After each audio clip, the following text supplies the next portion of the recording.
Welcome back guys. For today's video nga guys ay papasok ulit ako sa barangay hall. Madadatnan nga natin guys na busy ang mga BHW dahil pinag-uusapan nga po guys kung anong oras daw po darating yung bigas na magbebenta daw po ng murang-mura. Hindi nga natin alam guys kung magkano nga ang bentahan nila.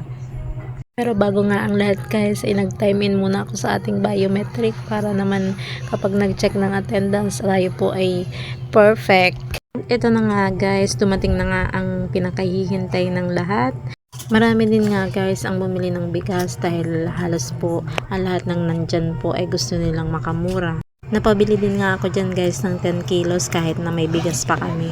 Kasi nga po ay mura na siya sa halagang 800 pesos hanggang 875 ay makakabili ka na ng isang sako.